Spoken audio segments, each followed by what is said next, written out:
So this is it.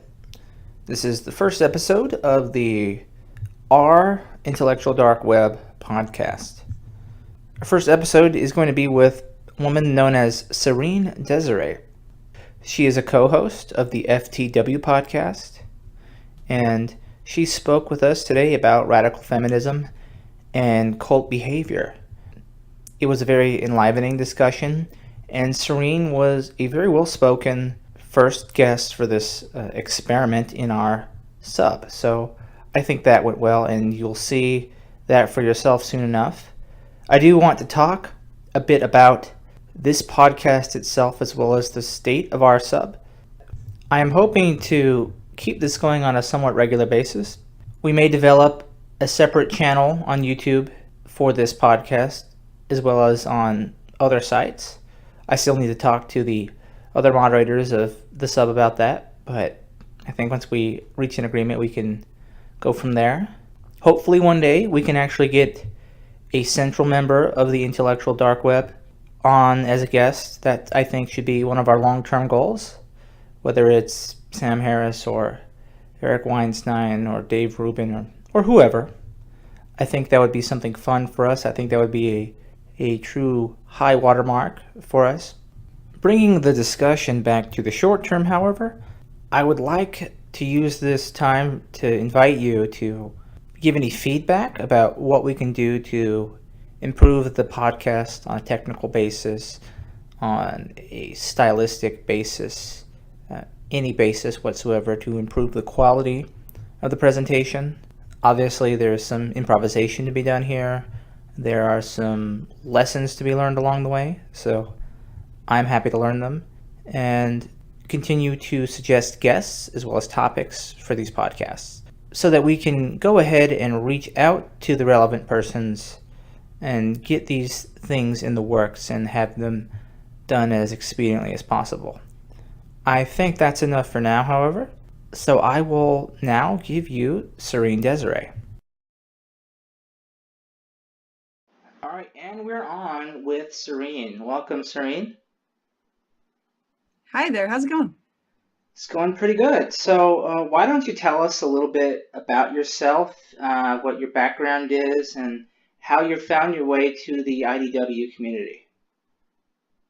All right, well, I'll just get started at the beginning then. I am an American Australian. I was born in the States and raised in Australia for most of my life. And I've been living kind of back and forth in my adult life, but what did I do? I was a lab technician in the cannabis industry for quite a while up in Seattle. And I suppose I just got involved in the intellectual dark web. It first kind of happened, I was in the comedy community in Melbourne, Australia, when I was about 18 and a little bit beyond that.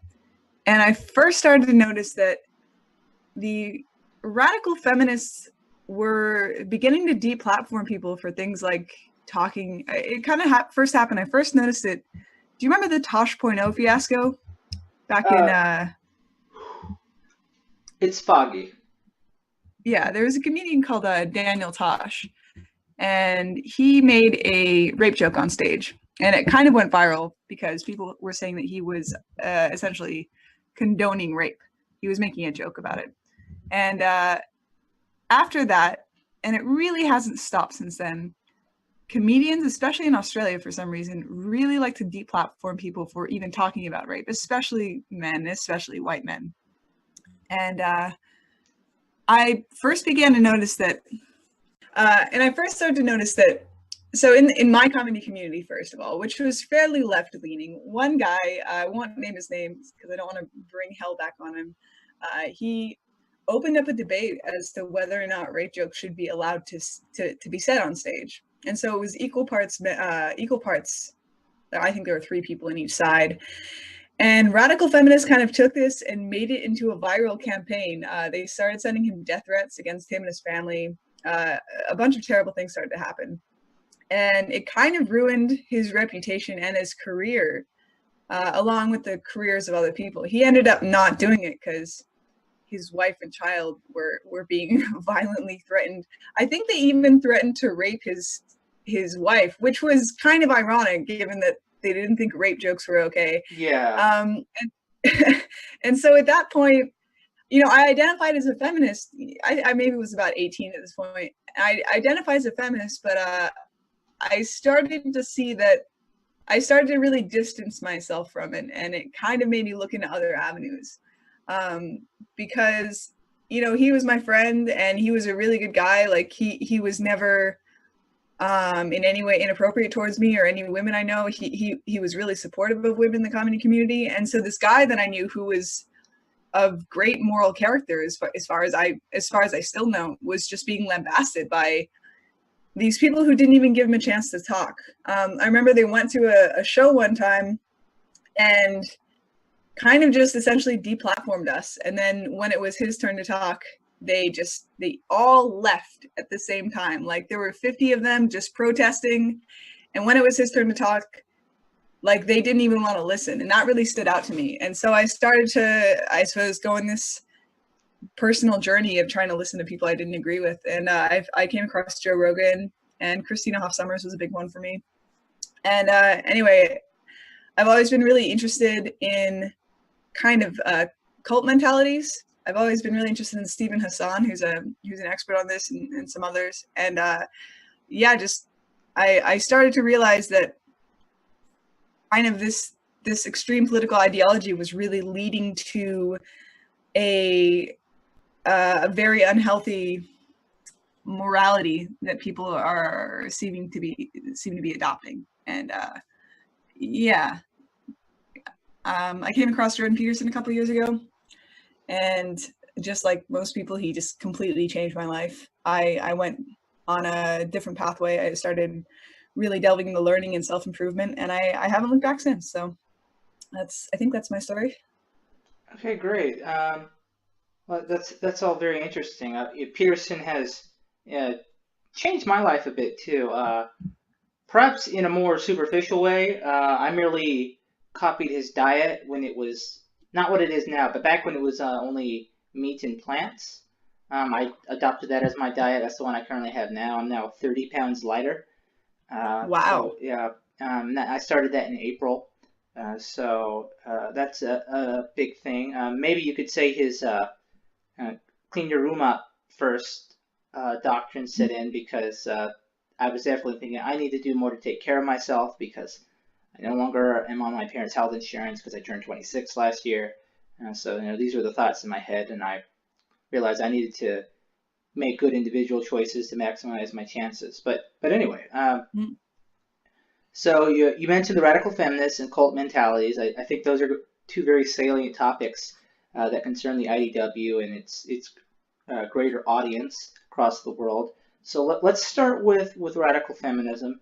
And I guess first, let's try and identify what this is. Like, who are the radical feminists?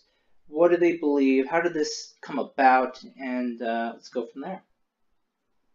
Okay, so who are the radical feminists? That's a good place to start. Well, I guess it depends how you define radical. Now, I would say, I mean, it's a lot of different definitions. I would say radicalism maybe starts at the point where you do not listen to anything the other side says. I think that's a great place to start. So maybe radical could be described as, let's look at this.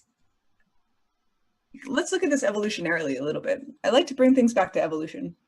So people are kind of designed to adopt their group's mentality. Like, we didn't develop as individuals necessarily, you know, like we have to have other people in order to function. And so part of that is we have to sacrifice our individuality in order to take on our group's mentality. So we function better when we adopt the morals and goals of our groups as if they are our own. And so a lot of people kind of go into an idea. When people go into ideologies, they might think, I used to think certainly that I was a feminist because I agreed with these things, and I joined a group of people who also agreed what I believed. But what I think it is now is it's more like I joined this group and then I adopted their mentality because they are my group. And feminism isn't necessarily a bad thing in itself. I mean, I think that equality between men and women is certainly important, but when you get to the point where you see others as the outside, as the outsiders, and where you refuse to believe in what they believe. Like, you get a lot of feminists saying, when men, especially white men, try to interject and say, well, like, what is the consequence for men? You hear that a lot. They say, well, it's not time for men to talk. This is about feminism. We need to solve our problems first. And I think that when you start to judge people based on their identity rather than their ideas, that's when it starts to become a problem. So. Yeah, I definitely agree there. I had, in fact, a recent experience that kind of attests to that. And this isn't someone I'd call a radical feminist, but I do think it's an aspect of that idea really gaining traction. So I was recently working on a congressional campaign here in North Carolina, and I was doing greeting at the polls over in Greensboro, and there was another person there greeting for the Democratic Party generally. I was there for my candidate, who was a Democrat. So she and I were talking, and now she actually really liked me for some reason, I guess. And she's an older woman, in her 60s, retired. So baby boomer generation, and so we got to the topic of Brett Kavanaugh at one point, and I sort of gave what I think is my fairly middle of the aisle opinion on the Brett Kavanaugh proceedings, which was that it is very likely that he did what he did given what information has been put out so far, and yet it is deeply concerning that Democrats and the left immediately took Dr. Blasey Ford's side before what information we do have even got out. And it's one thing to believe someone now, and while I believe Dr. Blasey Ford, I do not believe with enough certainty that I would ever convict Kavanaugh of anything. Because that much is it. But I'm sort of like 80% sure, I'll say, but I'm willing to defend his rights on the 20%. But what bothered me, and what I heard a lot of conservatives saying, both in media and in person as I was on the campaign trail, was that Democrats will just accuse and believe immediately, and that's a dangerous way to do things. And so when I talked to her about that, and this woman at the polls, and shared this opinion, she said to me, well, what I'm hearing from you is a male saying this, and the fact that I was male was relevant to her as far as how valid my opinion was. And I just think, and I think this is the nucleus of everything that is the IDW, is that if something is valid, it should not depend on what identity group you find yourself belonging to. And yet that's the idea she had. And while she might not be a radical feminist, I didn't get to meet her know her that well, only a few days at the polls, but I do think that's evidence of it having an impact on our culture and our political thinking. Yeah, that's certainly the case. And it's really nice, honestly, to be a woman. I believe I would say I believe the exact same thing as you. 80% I believe Blasey Ford. But, there's also crazy people in the world. I don't think he should be convicted of anything personally, but it was a job interview rather than a conviction. I think Sam Harris made a pretty good point on that. But anyway, it is really nice to be a woman and say these things, because once you express your opinions, usually the only argument is you're a man. And now, and when you're a woman and you say these things, they kind of just don't have anything to say. Like they have no argument generally against you, which is pretty funny to watch sometimes. But I think that is a huge problem, and I really commend you for saying what you said, because I was talking to a guy just yesterday who expressed that he had some beliefs that were fairly moderate that he felt like he couldn't express, and he wasn't expressing because he was a guy. And I think it's really important that not only men express what they believe despite the possible outcomes, but that women especially and minorities express what they believe, because when more women start to talk about their perhaps a little bit uncommon beliefs, like adopting a center position in the Kavanaugh scandal, I think that's when we're going to start to see some real change. But yeah. Yeah, I definitely agree there. So next, I think I want to just go more into pinning down who the radical feminists are and from where they come. So there's the concept of third wave feminism, which began in the late 80s, early 90s. And for, I guess, for listeners not in the know, there's different waves of feminism that scholars acknowledge. First wave, of course, was around the idea of suffrage in the West. The second wave feminism was around the idea of allowing women into the workforce and giving them, so you might say that's more of an equality of opportunity type of push. Mm-hmm. And a lot of that has been achieved with tremendous success. You have so many female professionals in high positions that just was not the case 60 years ago. And Mm-hmm. third wave feminism emerged in the 90s, and it's been a bit hard to describe. Uh, and some of it people owe to its lack of clearly stated goals, like the vote or being able to work, were for the previous two waves. But a lot of third wave feminism has encapsulated a lot of the thinking that behind the development of women's studies departments in universities. Now, I think there's some debate about whether or not we're entering uh, a fourth wave feminism and the rise of this sort of very identitarian thinking within feminism is the fourth wave or merely a continuation of the third wave. Do you have any thoughts on that? I think at that point, they've really started to destroy categories so much that I think it's difficult to separate. I mean, in the 80s and 90s was when we started seeing, I know everyone in the intellectual dark web talks about Foucault and postmodernism, but that's when we really started to seeing, like, for instance, how you said we had a lack of clear goals in the 90s.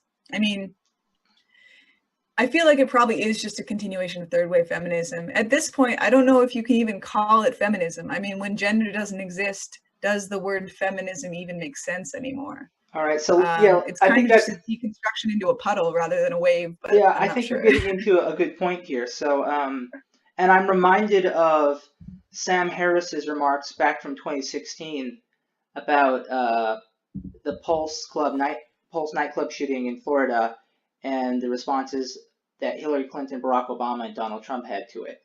And he zeroed in on something Hillary said, and he in this podcast, this is pretty early in the Waking Up podcast series, one of the earlier episodes, might have been like the 15th episode, but um, he noted how Obama and Hillary have been hesitant to use the term radical Islam. And so Mm-hmm. after the Pulse nightclub shooting, Hillary, in her official response speech to the event, was like, okay, I'll finally say it: radical Islamism, radical jihadism. And Sam noted, does she think a non-radical form of Islamism exists or a non-radical form of jihadism exists? And when we talk about radical feminism, that implies that there's a non-radical type of feminism. Uh, and I think you're sort of touching on that a bit with what you just said. Would you try and spell out what you think feminism without the radical modifier is and what its tenets are? Oh yeah, I definitely believe. Well, first of all, I do think there is a non-radical form of Islam, not Islamism, but Islam, and there is a non-radical form of feminism. For instance, uh, I may not be considered a feminist in the Western culture as we speak. Like in the place that I am, I'm in Australia. I'm not a feminist here, but I would certainly be considered a feminist in Saudi Arabia. I mean, I don't think that women should be subjected to female genital mutilation. I don't think that women should have to ask their husbands for permission to leave the country to get education. So that's, in my opinion, that would be a non-radical form of feminism. In Saudi Arabia, it certainly would be. So it's definitely a matter of perspective. I think that non-radical feminism would be promoting. I mean, I think we've achieved in the Western world. I think we've achieved a lot of it. I think non-radical feminism would just be literally like equality of opportunity for men and women, allowing women to access jobs, allowing women to not be sexually harassed in the workplace as much as possible. Things like that. I mean, if you compare our current society and our values to the values of the early 19th and 20th century, like there is a difference. And I think that, yeah. Okay, yes. That would be. So I think I'm sort of with you there. Like, I might say that I'm a feminist in the sense that I'm happy that first wave feminism was successful, and I'm happy that second wave feminism was successful.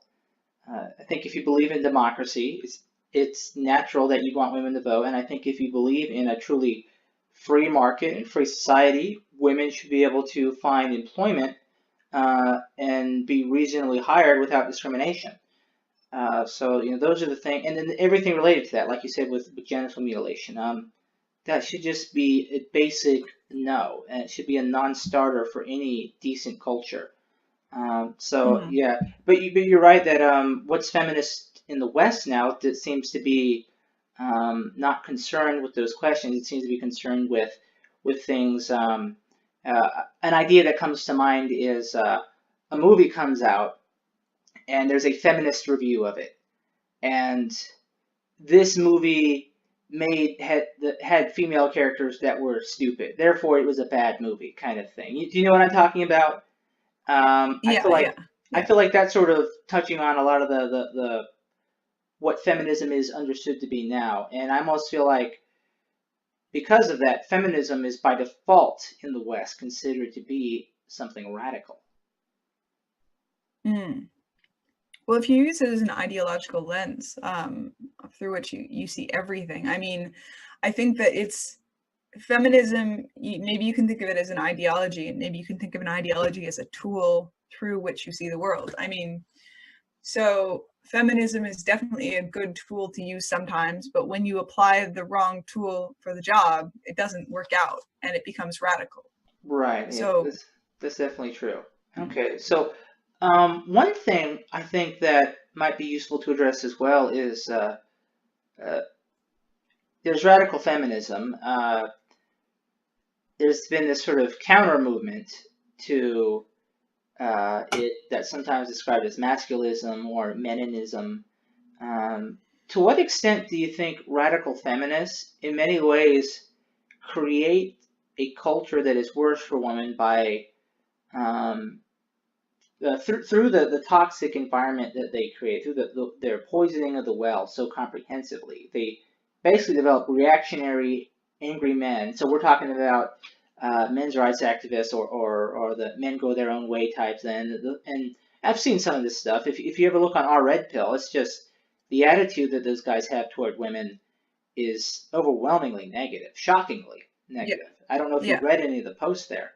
yeah, Um, yeah. I've read a lot of it. and but often what you see in there is these are just men who've had bad experiences with women and they are fed up, and it's not they're not capable of seeing women more optimistically. Do you think radical feminism is in many ways feeding into or even responsible for the existence of these uh, counter pro male anti female movements? Um, well, there's a lot there. I try to see the world as more of a yin and yang, and so I don't want to blame feminism or radical feminism for the failings, the moral failings and the character failings of these men. I mean, I believe in some MRA causes. Like I definitely think that we need more equality. For instance, when it comes to custody battles, you know, women overwhelmingly get custody of children, and men don't have access to their children, like 7 out of 8 times. And so that's I shouldn't say they don't have access, don't have full access to their children. So that's like a huge problem. But when you get to men who refuse to go out into the world and talk to women, I think they're weak and I think they're scared. And I don't really want to blame feminism for that. I think these men need an excuse not to be brave and not to go out and take risks in life. And I think those men have always existed, but now they just have a name for it and a label and someone to blame. I Okay. think that not only does feminism, but feminism does influence it for sure. Uh, Also, though, they influence feminism. So in a lot of feminists, like 2X chromosomes, you see our feminism on Reddit. You see a lot of these people talking about men's rights subreddits and what they read there, and incels. So it kind of feeds each other. I don't really want to blame one for the other. It's kind of just polar opposites that are battling against each other constantly and making each other more extreme. Okay, so it's not necessarily a cause, but they're definitely not doing any favors. It depends who you talk to. I think Okay. it depends who we're talking about. But as a rule, I don't think radical feminism is helping the cause, but I also don't think either of the radicals are doing any good. Okay. All right. So what we've seen is a sudden shift. Do you think there are convincing feminist alternatives that don't have the same sort of issues that radical feminism has, that address the current issues women face? Because I won't deny that there is sexism out there, and that Oh, at least a component of something like the gender pay gap is due to sexist figures in the workplace. I mean, there are still men who were, born in a time when culturally even the West had very negative views of women, and they're still running a lot of businesses and call a lot of shots, and that I'm sure that has impacts down the line. Uh, yeah. what do we do to what do you think we can do to address that, and maybe what kind of figures are out there who will address that uh, as a more positive and unifying alternative than what we're currently seeing from radical feminists? Okay. So I'm not sure if I can answer that question fully. I don't know which figures are out there, but I can say that radical feminism does tell the truth in a way. Like when you look at the Me Too movement, I think it's gotten carried away for the most part, but it's not 100% wrong. Like Harvey Weinstein and Bill Cosby almost certainly did do terrible, terrible things. And that was a problem that needed to be addressed. Like somehow these guys got away with raping hundreds of women. And so that clearly is indicative that there is an issue in society. Like the problem that I have with Harvey Weinstein and Bill Cosby, just to get detracted a little bit, is actually that not only did 100 women maybe each get raped, but other people knew about that and nobody said anything. Like the victims didn't say anything.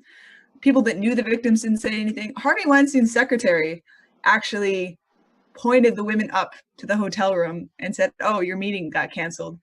You know, his hotel's up there. Go meet with him up there." So she knew, for instance. So I think that feminism sees these issues that are real issues, but maybe doesn't address them as fully as, maybe it doesn't look into them as deeply as it should be looked into. And maybe it attributes only one single cause to the issues when multiple causes need to be addressed. I think that feminism is necessary sometimes. I mean, I was talking to my friend the other day, and he said that he talks to a lot of guys who think that if they buy a woman a fancy dinner, she owes them sex. So maybe he was lying to me. I don't think so, though. And so that certainly means that there are some issues of sexism in the world that need to be addressed, and feminism has some good points. It just needs to stay in its own lane a little bit more. Okay, so yeah, so it sounds to me like you're saying that they've identified a real problem, but where a scalpel might be needed, they're using a blunt object. For sure, yeah. And then there's the first rule of medicine: first, do no harm. You don't want to do more harm than you're preventing. And so I'm actually glad you brought up the Me Too movement as an example, because I have very similar thoughts on that. Um, I was I was actually pretty happy when it first took off. I myself have been a target of sexual assault, not in a particularly violent way. I know that when that term is dropped, people get images of some sort of violent attack. It was we'll say a somewhat more extreme form of bullying I experienced in high school. Still very scary. It's not as it's on the lower end of terrible ways to be sexually assaulted, but I have sort of an idea of where a lot of these people are coming from, and I'm definitely aware of the fact that a lot of it is just swept under the rug, and the fact that guys like Cosby and Weinstein could go for decades like this without any consequences does show how much of a problem it is, and it could be fairly argued that you probably won't hear too many men having to complain about this, at least in terms of female assailants, No, by no. But comparisons. in terms of male assailants, certainly. I Yes, mean, prisons yes, are probably have the highest concentration of sexual yeah, assaults and rapes in the world. yeah, and then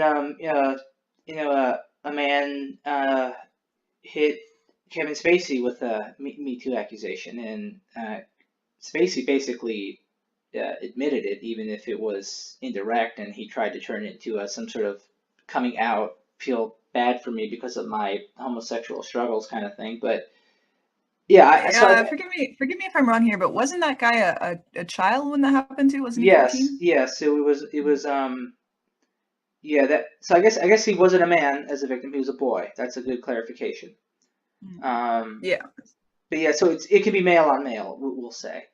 And so it's definitely a thing where men tend to be the aggressors, and maybe that's because men tend to have more aggressive tendencies, as as the psychological data seems to suggest very strongly.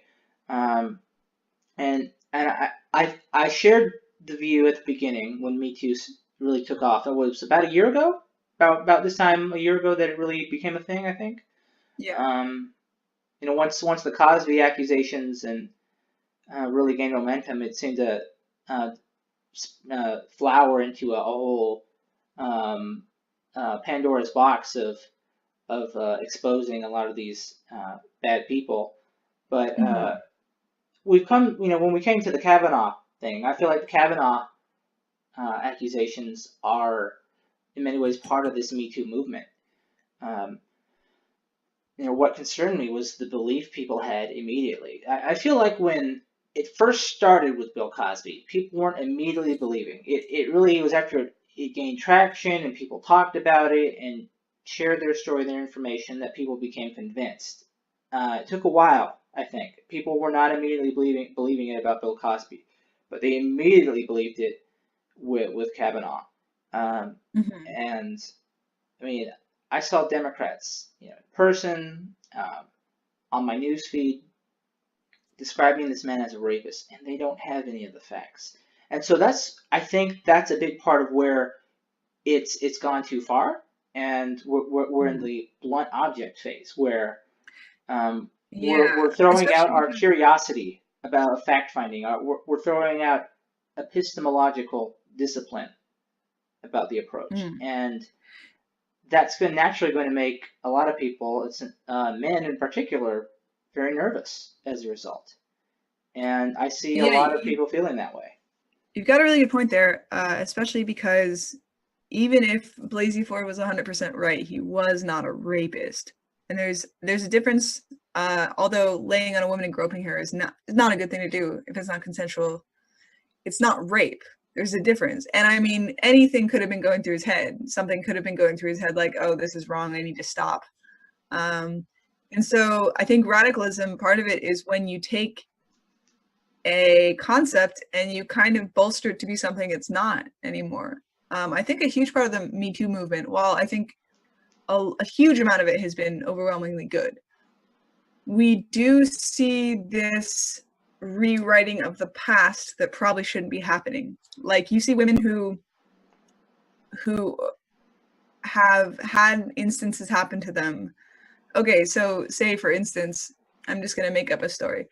Let's say that you had your ass grabbed back when you were younger.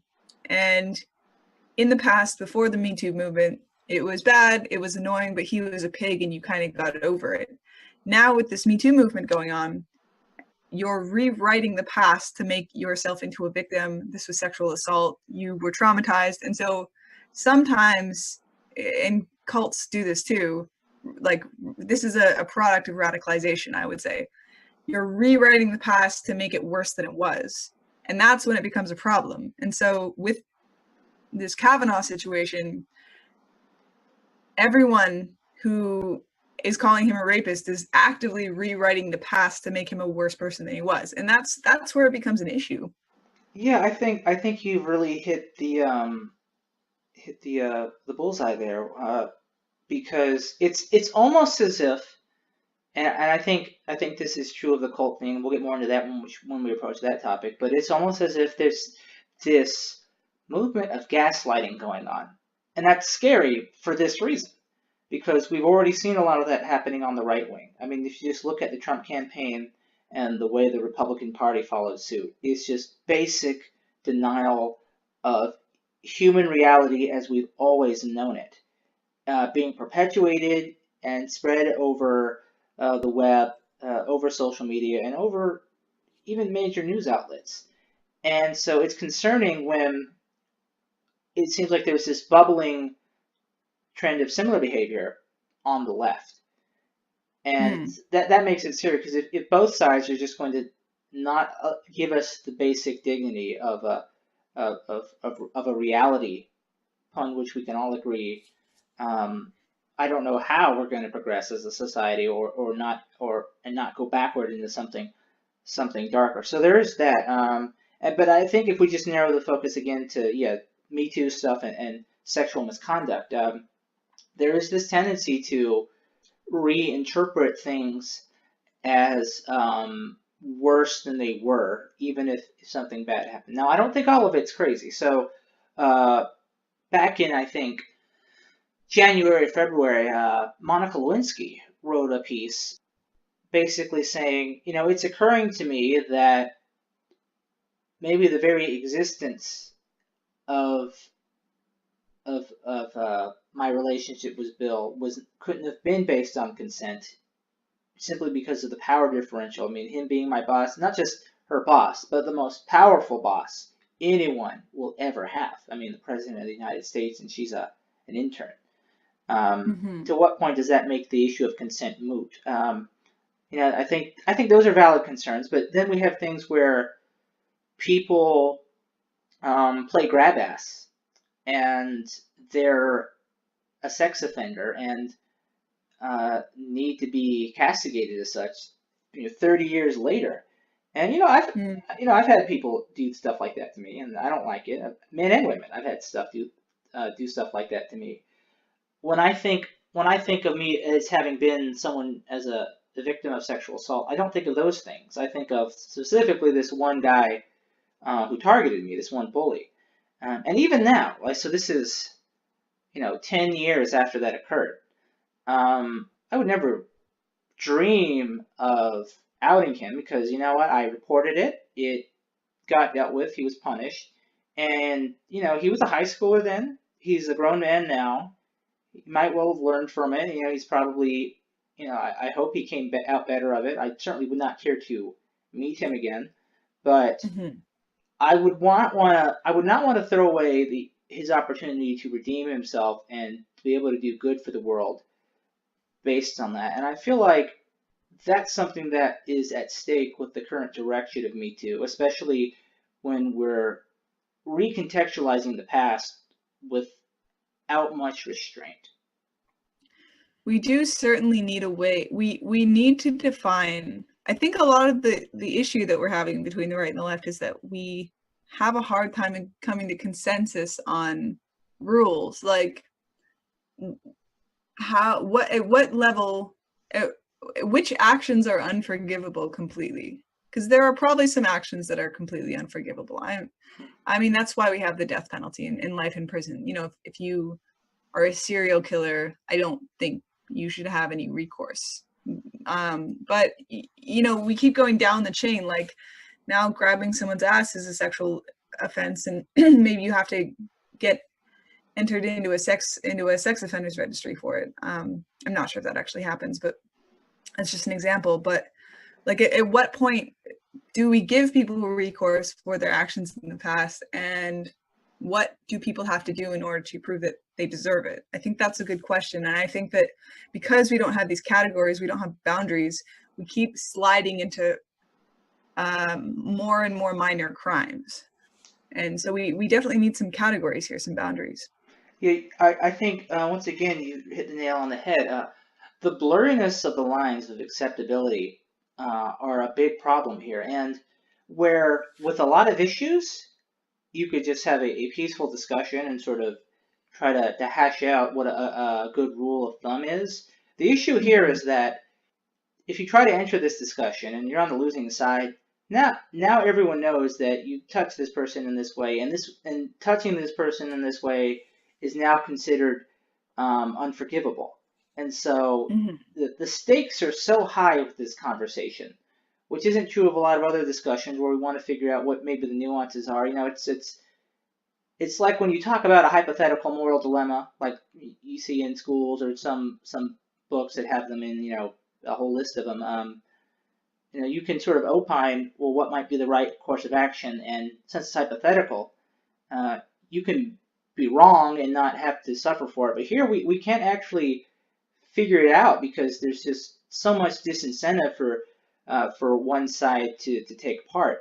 And even if you're not an offender, you're an apologist for offense if you're on the losing side of that, and that's a big problem too. I think that sort of speaks to what you were saying earlier about your friend doing stand-up by making rape jokes.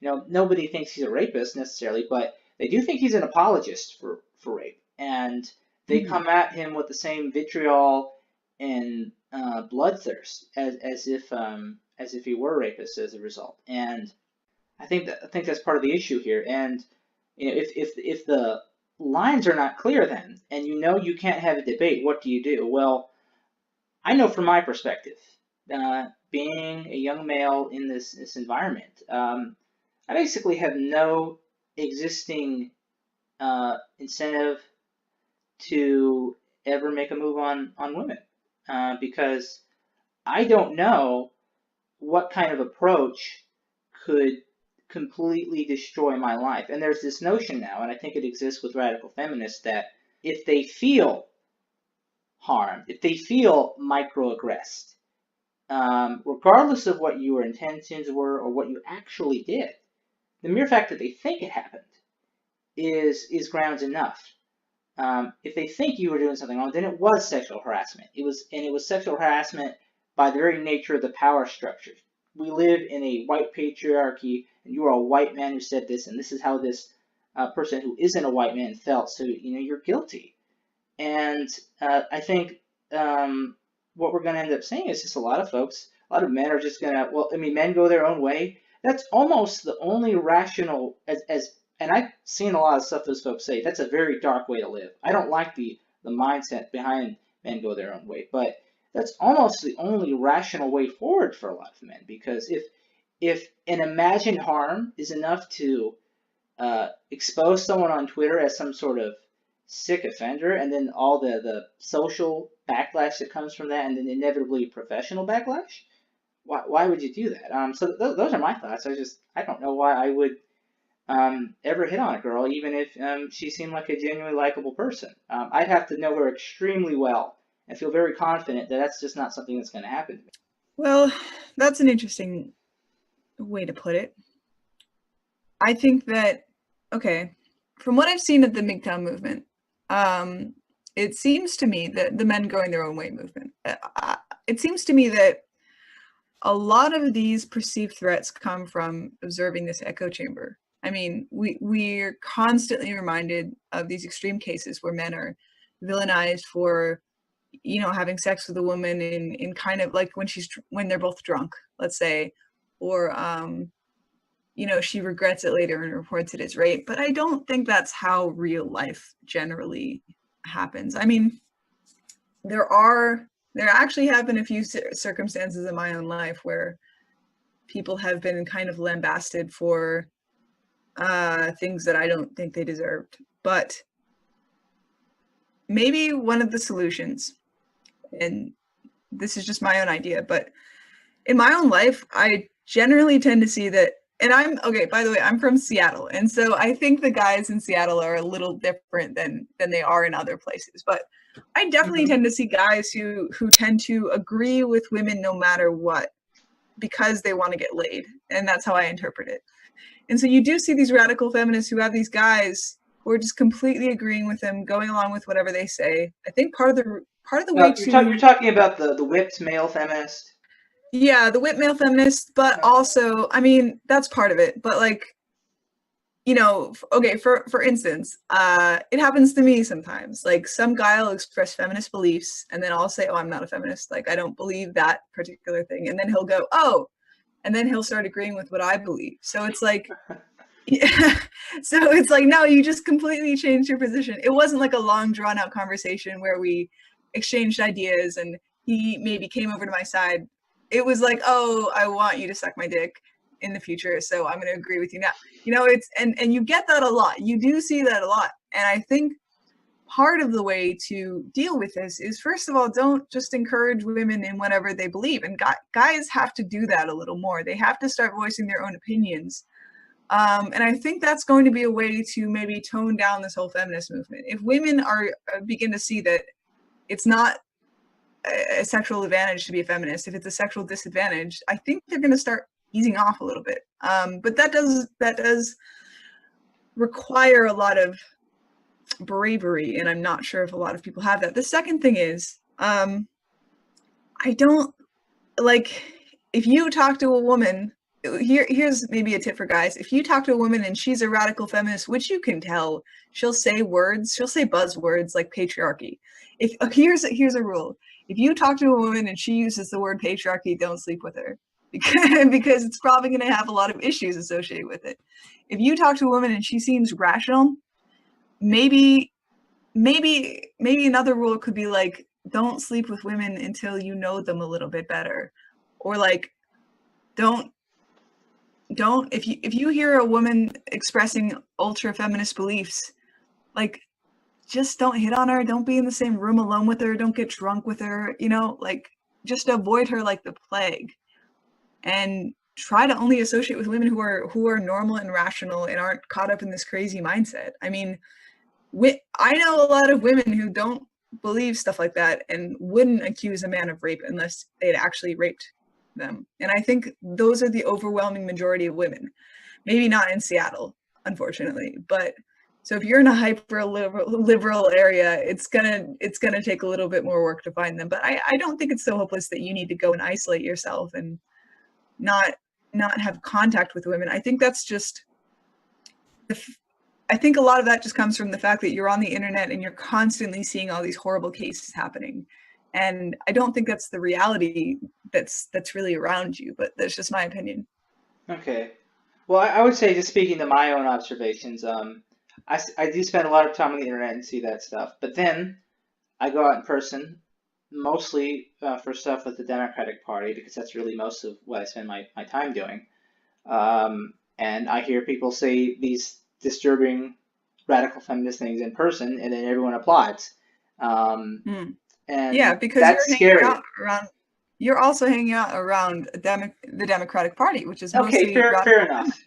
But go to a bar. I've also I don't drink, so that would be an issue. But really, like, go.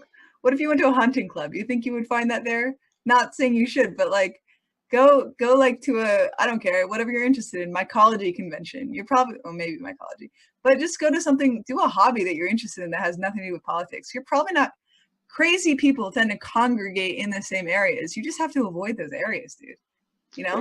That's just my opinion, but okay. Yeah. So I guess in summary, you're offering what you think is a refutation of what some describe as the Mike Pence rule. I don't know if you're familiar. The Mike Pence rule, is that what you said? Yeah. Maybe you haven't heard of that before. It's something that I've seen bubble up in some of the discussions on Me Too. It actually comes from Vice President Mike Pence. It's not based on anything he has said recently about the Me Too movement. It's actually an excerpted term from an interview he gave for a magazine back in 2002, when he was still just a politician in Indiana, not nationally relevant. And he basically said, and he, since he's been subsequently asked, he's affirmed that he still lives by this, is he doesn't have dinner with any woman who isn't his wife alone, and he doesn't go to any place where they serve alcohol without his wife. And so some people have expanded the Mike Pence rule to just be like, don't be alone with women ever. So if you're at work and you have need to have a one-on-one meeting, leave the door open or have the HR person there, but don't be alone in the room with them. Certainly not with the door shut. Things like that. And so that's the Mike Pence rule. It sounds to me like you're saying that's not going to help, because what we need is for men to be exposed to the women who are on their side and help give those women more airtime, even if not through media, but just through daily life. That's one rule. Okay, so the Mike Pence rule, I would say, is it depends on who you are. I think that if you generally have a hard time figuring out who's a crazy bitch, that might be a good rule. If you're a little on the autism spectrum and you just can't figure out like which people are, I tend to think that I have a decent, like, crazy, I don't know what the term is, like, for gaydar, but for crazy people, but whatever that is, like, crazy radar. I think I have a decent one. Like, for me personally, there are certain people there are certain women where even I won't be around because they're batshit insane, and I would certainly recommend that my male friends not be around them.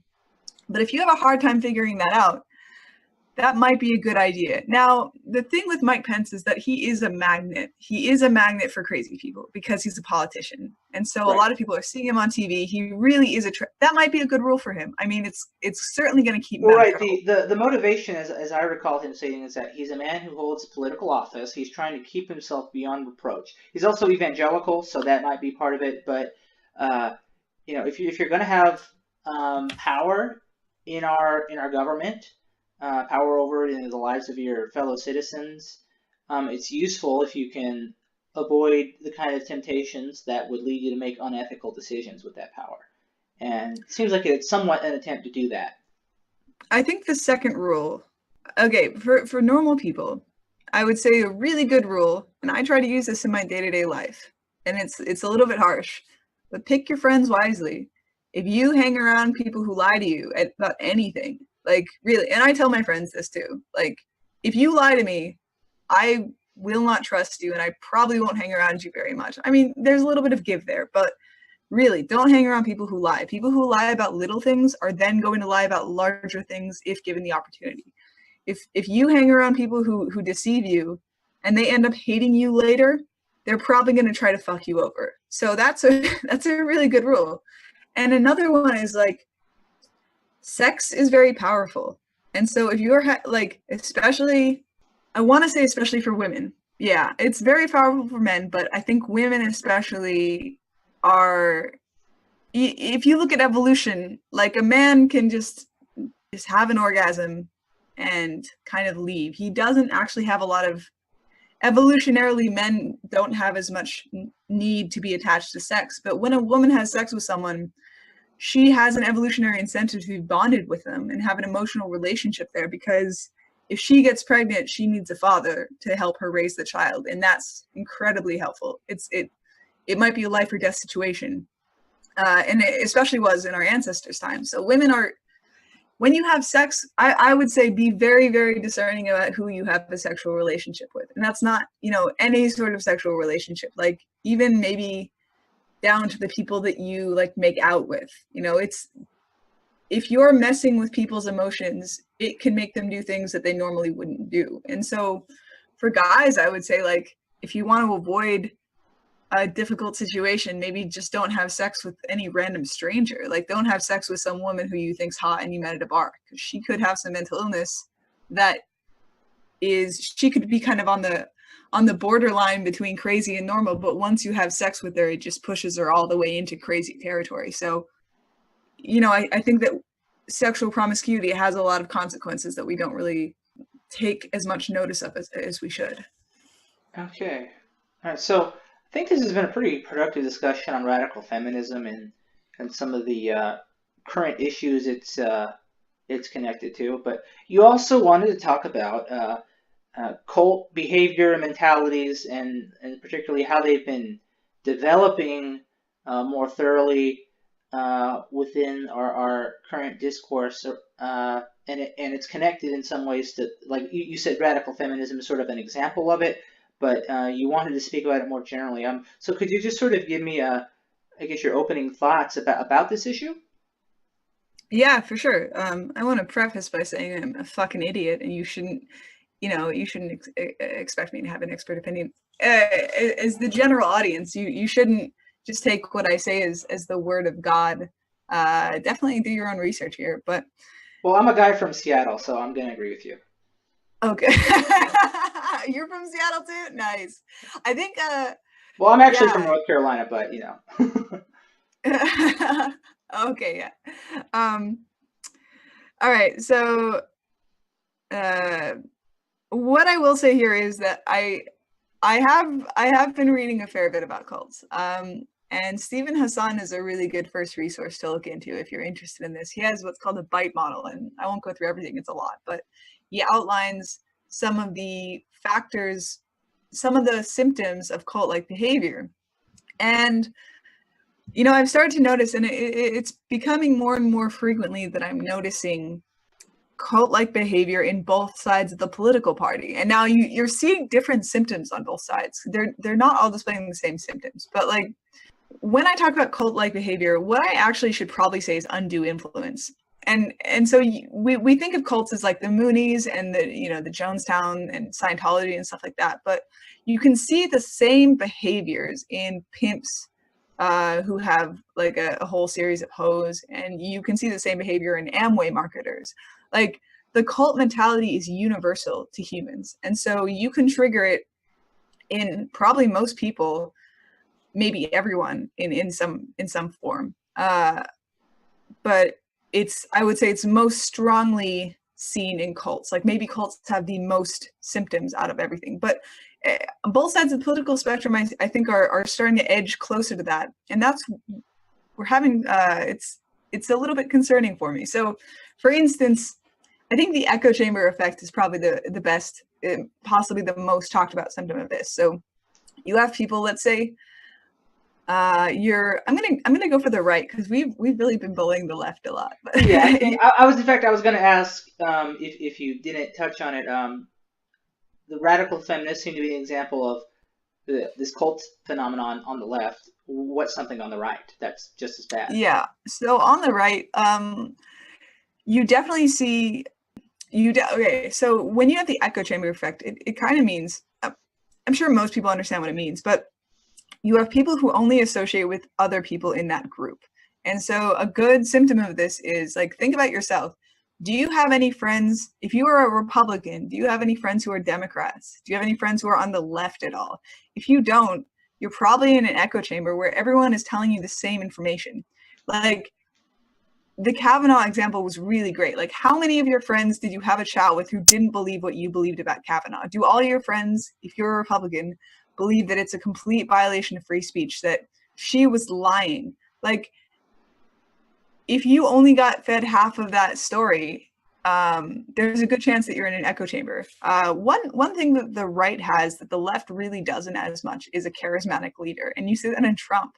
I mean, most cults have a charismatic leader. Like, Jim Jones is probably the most famous, but L. Ron Hubbard probably would be, actually. But you see a charismatic leader, mostly male, who is generally a great orator, and they kind of sweep everyone up into a frenzy. And Trump does that by, he says very simple phrases. They're very propagandistic phrases. You don't have to think about them a lot. Yeah, he says things like, we're going to win. We're going to win so much you'll get tired of winning. We're going to win, win, win. He says things like that, yeah? Exactly, yeah. And if you look at Thinking Fast and Slow, I forget the author right now, but there's a really good book called Thinking Fast and Slow where he talks about two different types of phrasing. And one of them is a very short, easy to comprehend phrase that you don't really have to think about.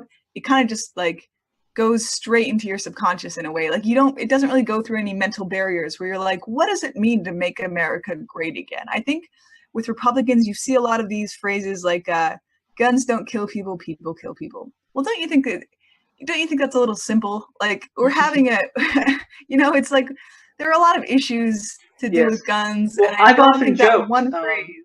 Yeah, I've often joked about that phrase, where I'll modify it saying, "Guns don't kill people. People with guns kill people." Because it's so obvious that when you think about it, that's the situation. Yeah, it's a lot, and I mean there is a huge debate to do with guns. Like freedom is an issue, whether we should be able to protect ourselves from the government, personal protection, whether criminals will have more guns than law-abiding people. But that phrase, "guns don't kill people, people kill people," is too simple to encompass an entire worldview. And another symptom of the echo chamber is kind of people use the same phrases a lot. Like snowflake is one. You never hear a liberal using the term snowflake. And so I think that when you see people using these phrase words,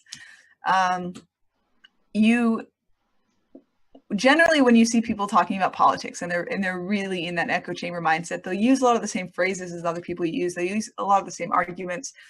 I would call that, and Stephen Hassan calls that adopting a cult personality. So it's not really your genuine personality.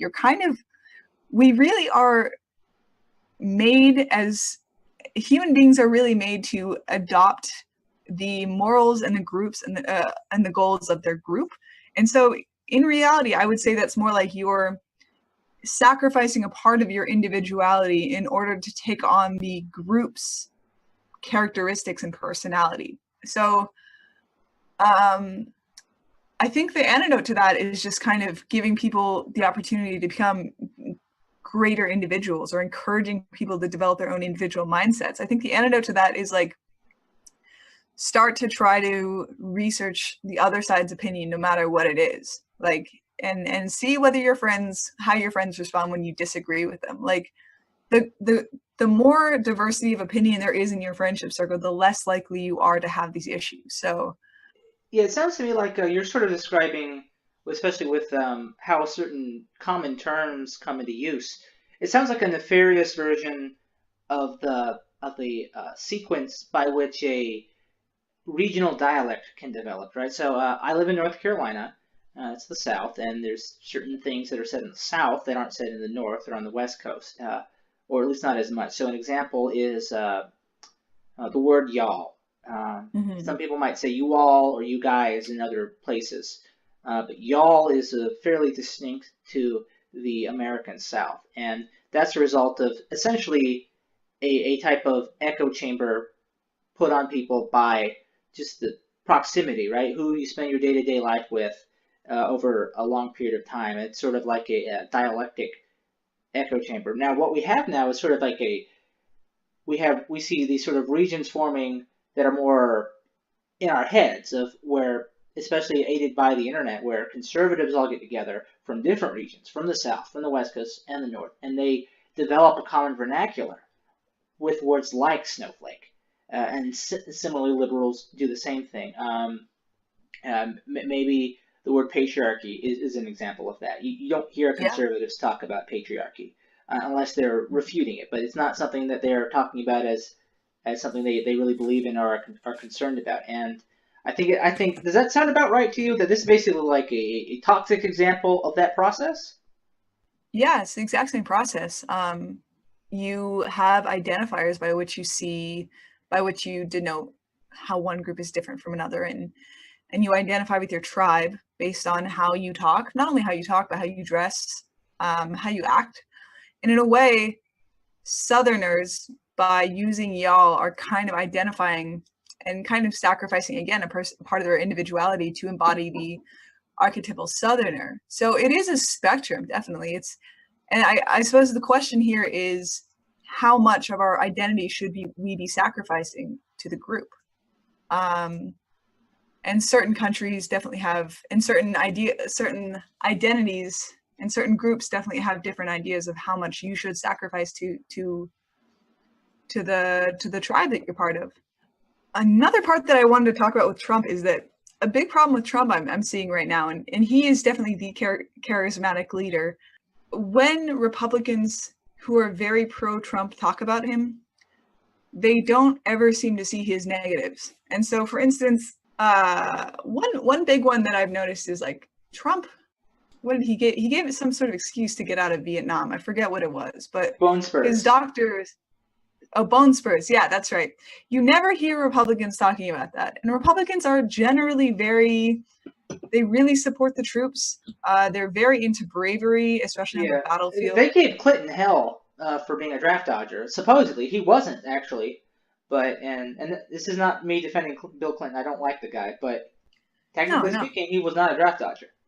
Yeah, but Trump almost certainly was. And it doesn't mean you can't support Trump, but it does mean that if your values align with being brave and not dodging the draft, you know, it's a little bit curious that we aren't seeing this, anyone admitting that Trump was a draft dodger. And so it's like when there is a charismatic leader, a lot of people will tend to be hesitant or not even see the negative sides of him. So I think a good way to remedy this would be like, even if you're not pro-Trump, like whoever you worship the most in life, whoever your heroes are, really try to think about their faults. Like everyone has faults. And so if you can't find someone's faults, you're probably not in a good headspace.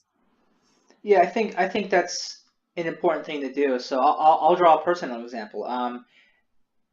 A lot of people said in the 2016 election regarding Bernie Sanders versus Hillary Clinton, especially people who didn't want to vote for Hillary Clinton but were supporters of Bernie, you know, you have to just learn to vote for someone who isn't your perfect candidate. All right, you have to be willing to tolerate voting for an imperfect candidate. And my response to that was Bernie Sanders was my imperfect candidate that I was able to give my vote. I didn't. I really like the guy. You know, he's kind of a personal hero for me. If I'm being completely honest, even though I've been active with the Democratic Party for 13 years now, there was this period from 2013 to early 2015 where I was very disillusioned with the Democratic Party, and my childhood dreams of being involved in politics and enacting progressive reforms, I didn't know if I wanted to pursue them anymore. And he really renewed them in a way for me in a way that no one else really has been able to. But I could look at Bernie and say, okay, here's where he falls short. He's not technically a democratic socialist, and he shouldn't call himself that. But whatever. What's in a name, right? And then, what did he really have to say on foreign policy matters that was great? I didn't hear anything terrible come out of his mouth on foreign policy, but there are some big foreign policy hurdles the United States will have to overcome, and I wasn't really hearing anything on that, and I was aware of that, and I said, well, okay. But his domestic policies were phenomenal. But I am sometimes puzzled by some other Bernie fans who really thought he would have done everything perfectly. I understand that we were gonna get silver instead of gold from him, because that's just how things work. So I guess to tie it back to your point, maybe that's a good evidence that I haven't looked at him with a cult-like mentality myself, as big of a fan as I was and still am. But nevertheless, many of his followers were. And that's sort of why I think it's a problem on the left and the right. On that note, do you think Bernie Sanders is an example of the charismatic leader on the left? I mean, I don't really think of Bernie Sanders as a leftist. I'm sure I'll get some pushback from that in the sub. I actually think he's more of a centrist kind of person. It's just that American politics is so skewed to the right from the start, because it's the way our history is. A reasonable person in the center can look like a leftist, but then you look at leftist parties in Europe, and Bernie Sanders is suddenly a capitalist pig by comparison. But do you think Bernie Sanders is an example of that archetypal charismatic leader in a cult-like movement, or do you think not? And I guess you can explain why. All right, so I would say no. And the reason for that is that, well, first of all, you just don't see, I couldn't imagine Bernie Sanders saying something like grab her by the pussy, or, Trump has said some crazy, outrageous things, and I couldn't see Bernie Sanders saying those things and getting away with it. And it's hard to say in hindsight, but if Bernie Sanders said something about grabbing women by the pussy, I don't think his fans would like him as much. And it didn't seem to affect Trump at all. That's something that you see that's characteristic in cult leaders. Like, you have Sun Myung Moon, who is the leader of the Moonies, and he would talk about, like, he would start up munitions factories and try to arm people, and people were essentially willing to die for him. You know, when you have these people who are so fanatic that literally anything you do is fine and passes, that's when you start to get into cult-like territory. And Bernie Sanders, I mean, any politician maybe has parts of this, like fragments of this, but Donald Trump, I genuinely don't know what he could do to make people dislike him. Like, he's done things that violate his own party's moral code, like the draft dodging and just general moral code, like not respecting women, like cheating on his wife with a porn star. I mean, anyone who has family values isn't going to think that cheating on your wife with a porn star is a good thing to do. But for some reason, people are just ignoring that. And so I think that that's when there is no way to see Trump in a bad light for some people. I think that's when you start to get to this territory. So no, I think Trump's kind of a little bit unique here. Okay. So are there other comparable leaders in American politics then, other than Trump, or is Trump the one example we have at this moment? I think Trump might be the one example. Now, I could be wrong. Like, I'm sure there are definitely people who are so pro Hillary that no matter what she did, they would be for her, and so pro Bernie, and so pro Ron Paul. But that doesn't define whatever, their fan base, right? Yeah, That's I more, think that's more the exception than the norm. That's it. Yeah, it's. I suppose the question is, what percentage of your fan base would die for you? I mean, and I think Trump just has the most people who are so radically pro-Trump at this point in time, and he just has this. He has this charisma to him. Like, he is a more effective public speaker than anyone else right now. I mean, he says his speeches are like at a 4th grade level, but despite that, and maybe because of that, he can really rile up crowds the most. And so I think Trump is just, I don't see that in Hillary quite like I see that in Trump. I think that's the difference.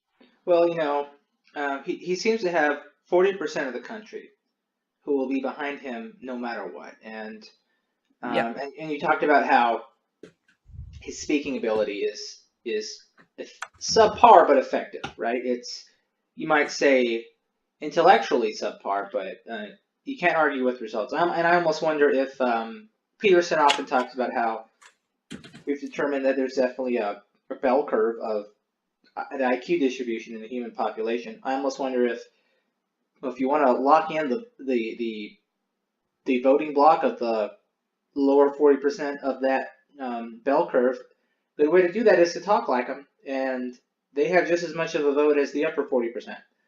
I would honestly, I would disagree slightly there. I understand where you're coming from there, for sure. Mm-hmm. But I think it's easy to say the lower 40% are dumb, and a lot of people aren't very intelligent. But I don't think that's the reason why Trump won.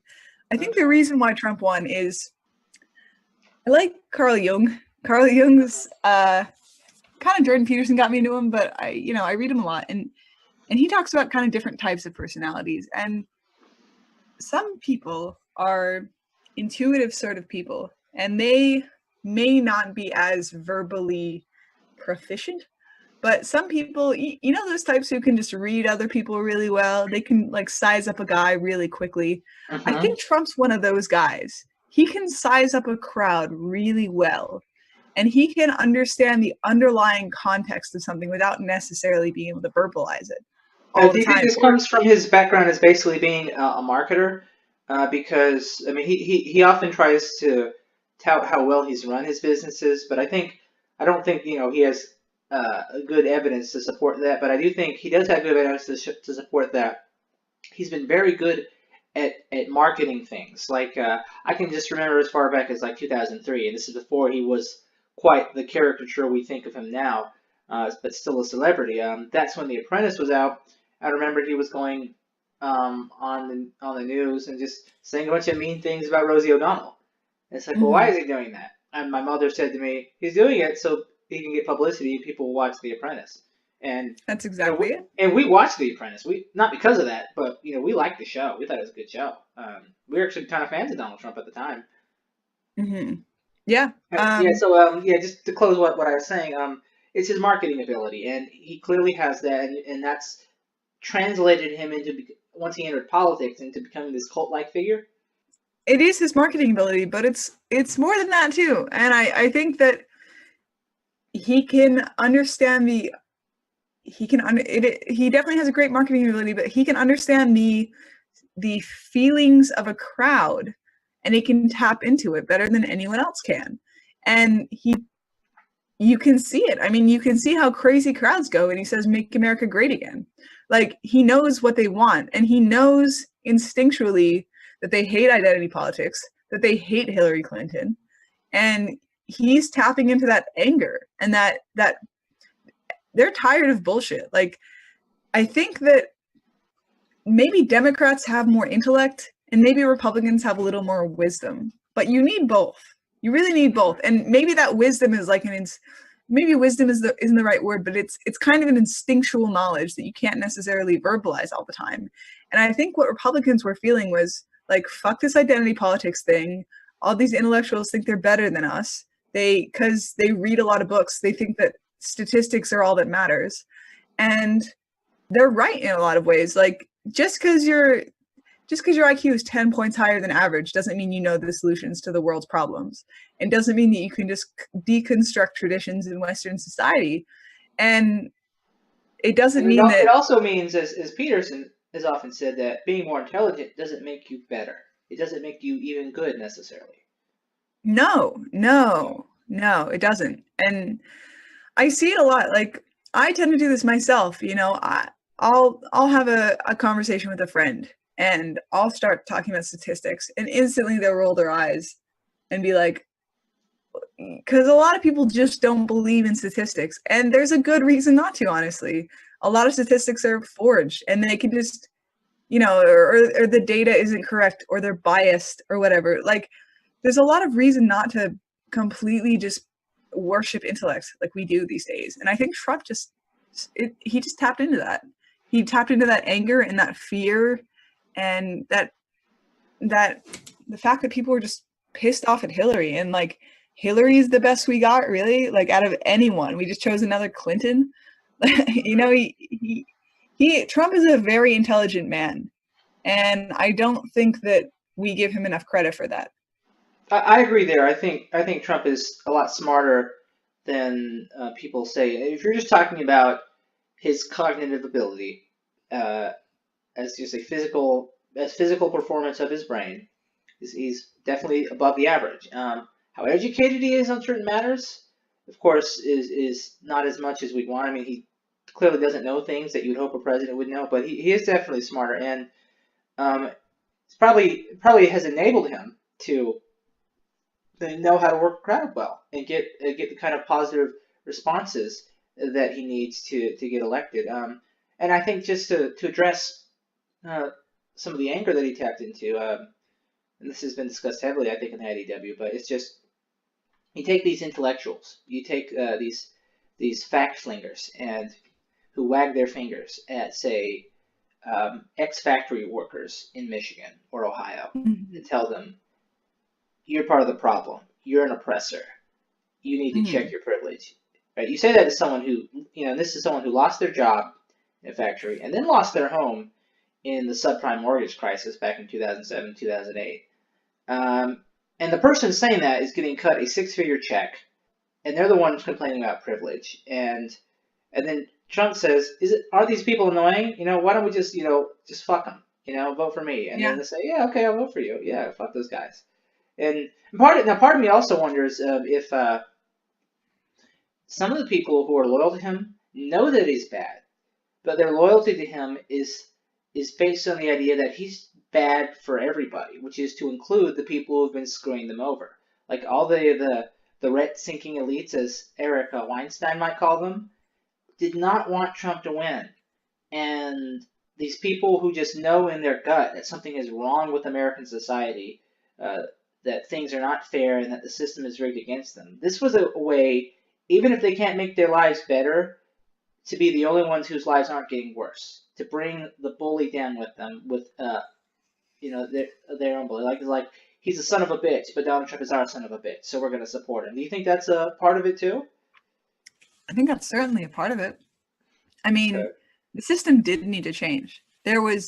We needed a wake-up call. Like, we couldn't have just had another Hillary Clinton in. Nobody wanted another Hillary Clinton in. Nobody wanted another robot in these legacy of robots to step in and just do this normal bureaucratic nonsense where they lie to our faces, and they just all politicians. Right now we have this whole political system where politicians just try to get elected, and then they do their best to try to save face. Like, that's all they're doing. They're not really looking out for the future. A lot of times they're not always looking out for society's best interests. They're really just lying to us a bunch, and we can't have that anymore. Like, things do need to change, and he's a disruption to the system, and he is frankly really entertaining.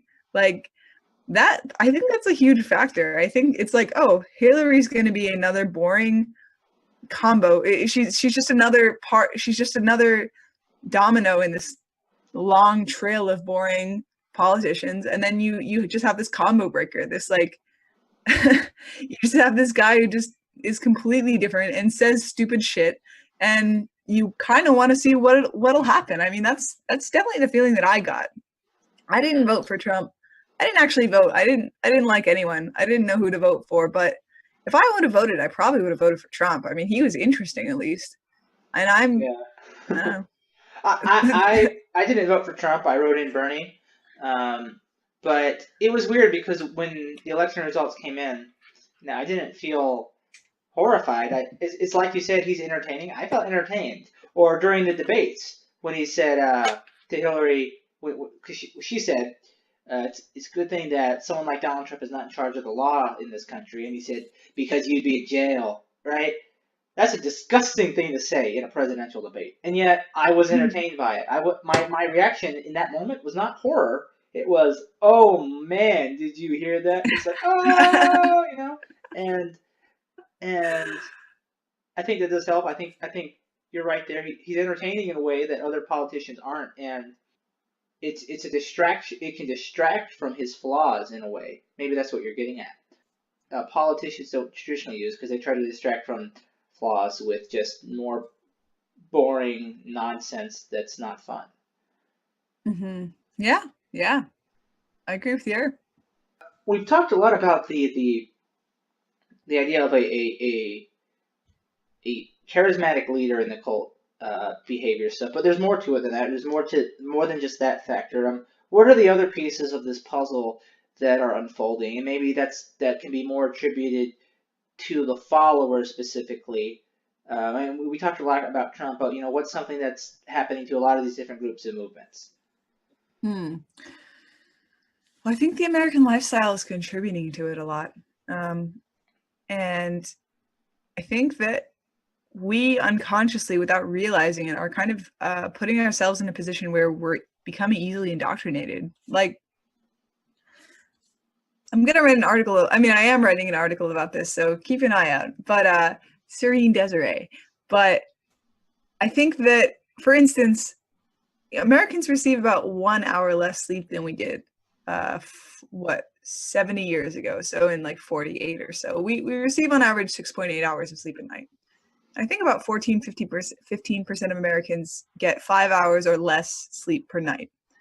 And sleep is really important on your mental function. If you're not sleeping 8 hours a night, almost certainly you're going to have a diminished mental capacity. And we don't often realize it. Like, it's hard to tell when you're not mentally okay.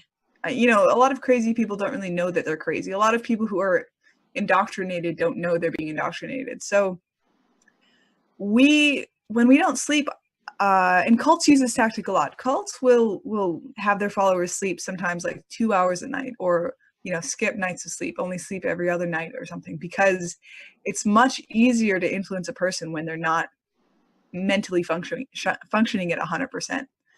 And I think that our lifestyle is sort of lending us to this radicalism. It's harder to give some facts, to be a fact slinger. A few studies have shown, I think by Matt Walker, but I could be wrong with this one. It's a lot harder to integrate new information into your current system if you're not sleeping well enough. And so if you already have this worldview and you're not functioning properly, you can't even like look at the other side's point of view and understand it fully. Another one would be, and this is all related, I suppose, we're constantly working. And so we don't really have a lot of recreation time. We don't have time alone to just sit with our thoughts and kind of find out what we really think.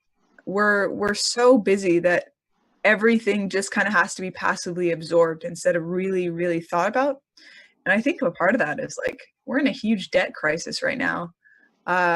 People are scared, and fear definitely plays into that too. We're just scared that we're not going to make the bills this month. You know, we're not going to be able to pay rent or the mortgage or feed our kids. And that fear and that being overworked is a huge part of it. I mean, when you're in a mentally healthy state and you're calm and you feel collected, it's much easier to look at the other person's side and kind of really observe what would be best. But when you're in a fearful state and you think that there's a possibility that, like, you know, Nazis are going to come and get you, or like the communists are going to take over, and you're not really as receptive because your mind is kind of primed for war in a way. And I think that's a huge problem right now. Yeah. I think that's really pushing us towards radicalism.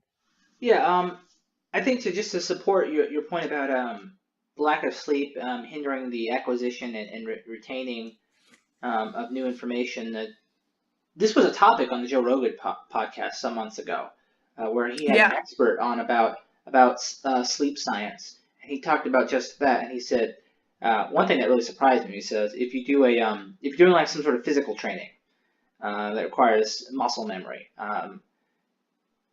he said that after like an hour of practice in practicing certain movements, when you come back the next morning after a full night's sleep, you will have a better and more precise memory of those movements that next morning when you start than you would right after you stop training, because that's what sleep enables us to do with encoding memories and information in our brain to help with the learning process. So I think that supports what you said. I think you're definitely on the right track there. And then the socioeconomic woes we're having, where people have to commit so much of their time to working just to get by.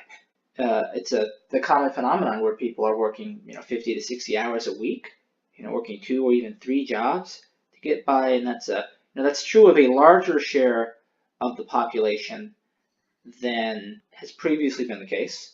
And it's true in a lot of these places for a lot of these ex-factory workers who lost their jobs to things like automation or free trade. And the 40-hour union job in the factory did well, but that's gone, and now they have to work a bunch of minimum wage, waiter or cashier jobs to make their way to make it to 65.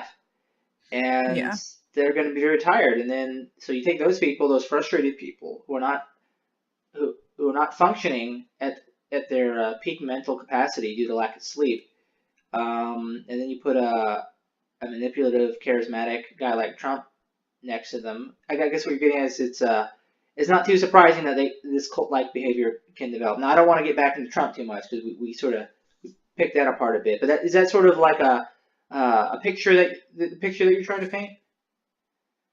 Oh yeah, for sure. I mean, that is true for the right, and it's also, I mean, I would just add to that the fact that our society really, we are quite materialistic, and we have a lot more things nowadays than we used to have to buy. So in the past, you kind of had a car, but now, like, you would buy a car, you buy some new furniture or whatever, but now it's like, okay, we have to have a laptop, we have to have an iPhone, we have to make payments on the iPhone. We have so many more expenses. We have Netflix accounts. We have, a lot of families have multiple cars. student debt is a huge one. Like, we're signing up kids at 18 to just take on 100 grand of debt.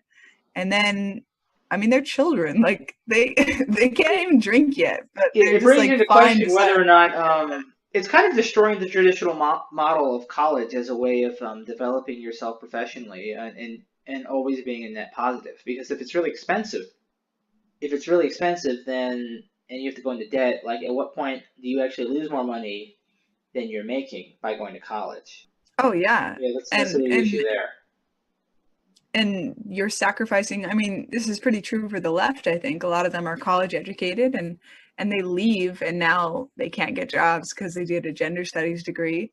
And in the time, the 20s is probably a time where you should be like working on expanding your opinions and kind of growing as a person and kind of figuring out what you really think and really cultivating individuality, I should say. But instead of that, we're relying on our parents. So we're kind of ashamed of ourselves. We're worried about Nazis like killing people. We're being told constantly that like it's Democrats versus Nazis essentially. And we're constantly working at minimum wage jobs at Starbucks. And it's like, well, of course these things are going to happen. Like we're just setting ourselves up for radicalism, really. Yeah, so what are some ways out from this that are not Yeah. necessarily political? Because we could do the Bernie Sanders platform, and that would make a lot of these problems just disappear. But that's not something we can do right now.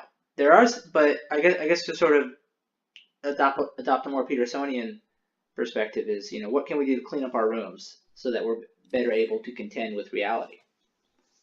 Yeah, I definitely don't know enough about Bernie Sanders to comment on that. But I would say that what we can do is, well, first of all, look at the other side's opinion. Like, whatever you believe, it doesn't really matter. What values do you hold most strongly? Now, look at the exact opposite of that opinion. For instance, I've been vegetarian since I was 11, and I started getting really into Peterson.